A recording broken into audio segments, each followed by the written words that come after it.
Syakirin, saya nak beritahu Syakirin sebut tadi banyak kali lompat. There is no lompat. Penarikan sokongan, maknanya kami tidak yakin dengan kerajaan negeri. Kita tarik sokong, bukannya melompat. Sama seperti penarikan sokongan 12 orang ahli parlimen dari Tan Sri Muhyiddin membawa kepada peletakan jawatan Tan Sri Muhyiddin di peringkat persekutuan. Itu cerita dia, penarikan sokongan.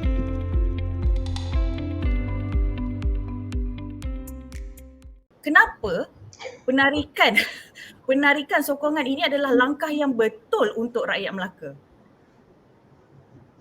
Dah macam-macam dah rakyat. Alhamdulillah, terima kasih.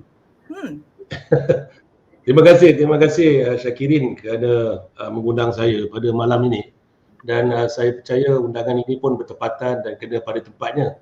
Di samping saya sebagai Ketua Menteri ke-10, Haji Adli sebagai Ketua Menteri ke-11, jangan lupa saya juga bekas Ketua Pembangkang dan Haji Adli juga adalah bekas Ketua Pembangkang. Jadi Syakirin, pentas dinamika ni sebenarnya sangat dinamik. Dia mempertemukan bukan saja bekas 2 Ketua Menteri tetapi juga bekas 2 Ketua Pembangkang Negeri Melaka.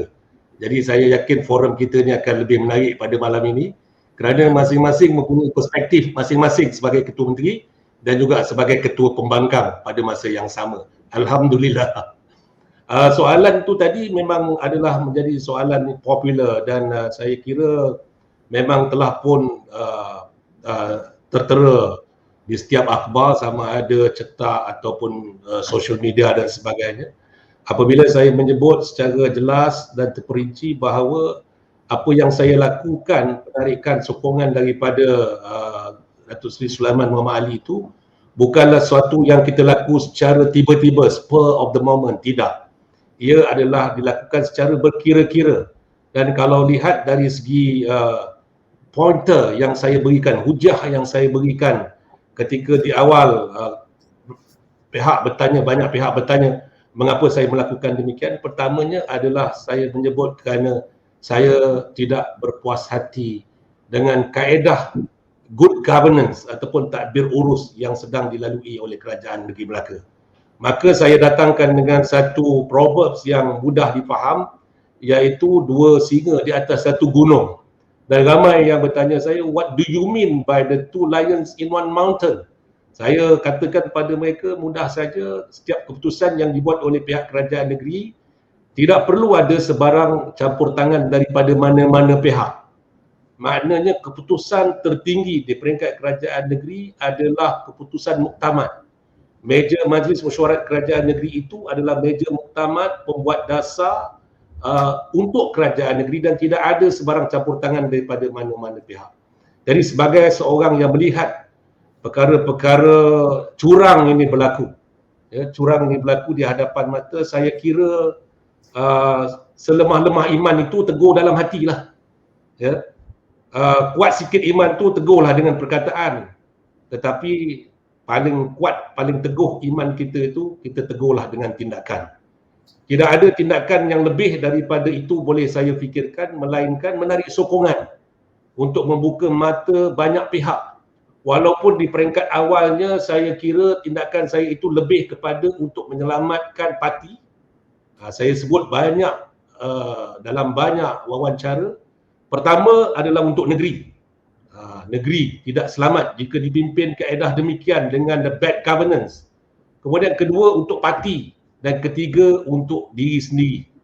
Jadi akhirnya saya melihat ianya telah menjadi suatu yang di luar kawalan apabila saya sendiri dipecat daripada parti dan akhirnya suasana politik itu menjadi kelang kabut apabila salah satu daripada perkara yang kita anticipate adalah Dewan Undangan Negeri dibubarkan. Tapi kita tak sangka pula dalam tergesa-gesa membubarkan Dewan Undangan Negeri itu ada pula idea bagaimana untuk menidakkan pilihan raya. Ini semua lebih kuranglah kalau saya beritahu pentas dinamika malam ini berlaku untuk menunjukkan bahawa akhirnya the truth will prevail. Sebagai contoh, bila saya katakan ada campur tangan berbagai pihak, cuba kita lihat siapa yang membuat pengumuman pembubaran, siapa yang membuat sidang-sidang media dan sebagainya. Sedangkan orang yang sepatutnya membuat sidang media dan sebagainya yang menjelaskan keadaan sebenarnya kepada rakyat adalah seorang ketua menteri. Tetapi yang buat pengumuman, yang buat segala sidang media, yang mengatur, yang mengarahkan SPR, yang mengarahkan semua pihak di peringkat kerajaan adalah bukannya ketua menteri. Jadi akhirnya secara tersendiri, ya, by default telah membuka temelang yang selama ini memang ada orang campur tangan dengan urusan tadbir kerajaan negeri. Itu yang pertama. Berbagai tuduhan saya terima, Masya Allah, betul. Sebentar lagi mungkin Syakirin akan bertanya dengan Haji Adli dan Haji Adli mungkin akan kongka beberapa perkara. Tetapi yang terpenting di sini, mengapa 4 daripada kami menarik sokongan, bukan saya seorang, 3 exco. Saya nak beritahu Syakirin, sebenarnya ada 4-5 orang lagi. Setiap kali selepas mesyuarat keluar merungut, tetapi akhirnya mereka simpan rimau dalam perut, kucing di mulut. Kejap Datuk Seri, maksudnya kita boleh jangkakan ada lagi pergerakan yang berlaku ke macam mana ni? Bukan. Saya ni lebih kepada retrospektif, menceritakan sebenarnya ramai yang tidak berpuas hati. Tapi yang berani 4 orang je lah. Akhirnya mereka berkata dah betul lah tu Degil buat tu. Dah betul lah Degil buat tu. Dah bagus lah tu Degil buat tu. Akhirnya ianya sebenarnya membuka mata banyak pihak tentang kepincangan dan ketimpangan tadbir urus kerajaan, dan lebih-lebih lagi ia dikaitkan rapat sangat dengan beberapa perkara, contohnya pembolotan kek ekonomi. Yang ini Haji Adli bawa di Dewan, saya tak bawa di Dewan. Haji Adli bawa di Dewan, YB Ketua Pembangkang menceritakan tentang bagaimana sebuah syarikat Far East Private Limited dari Singapura dengan bermodalkan hanya 100 Sing dolar yang baru beberapa bulan ditubuhkan, akhirnya mendapat nikmat 1190 ekar tanah berbentuk tambakan laut dan sebagainya, dan membandingkan dengan rakyat yang susah yang nak minta tanah sekangkang ke nak buat rumah pun dipilih-pilih ataupun ditolak. Jadi yang ini sebenarnya dah menjadi public domain, walaupun ada pihak yang menuduh saya cuba membocor rahsia kerajaan dan sebagainya, tetapi ianya telah dibuka di dalam Dewan Undangan Negeri dan telah dipaparkan di dalam FB Kerajaan Negeri dan tidak lagi menjadi rahsia. Dan kita buka cerita tu, rupanya ada jangkitan lagi. Bukan saja Far East Private Limited, ada lagi LBS Sendirian Berhad yang memperolehi tanah lebih 1000 ekar juga. Kemudian keluar lagi cerita Edra, keluar lagi cerita di hadapan Melaka Impression dan sebagainya. Kesemua itu keluar secara tersendiri, bukannya hasil korekan ataupun forensik yang saya lakukan.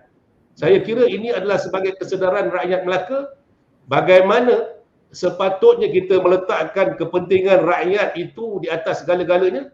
Akhirnya dalam satu tangan kita menidakkan kumpulan-kumpulan kecil rakyat yang sepatutnya menikmati kemakmuran ekonomi negeri, tetapi kita mendewa-dewakan sekumpulan lain dari Singapura, dari tempat-tempat lain umpamanya untuk menikmati kek ekonomi negeri. Jadi ini semua kepincangan yang berlaku di hadapan mata yang membawa kami, yang menjurus kami kepada penarikan sokongan. Syakirin, saya nak beritahu, Syakirin sebut tadi banyak kali lompat. There is no lompat. Penarikan sokongan maknanya kami tidak yakin dengan kerajaan negeri. Kita tarik sokong, bukannya melompat. Sama seperti penarikan sokongan 12 orang ahli parlimen dari Tan Sri Muhyiddin membawa kepada peletakan jawatan Tan Sri Muhyiddin di peringkat persekutuan. Itu cerita dia, penarikan sokongan.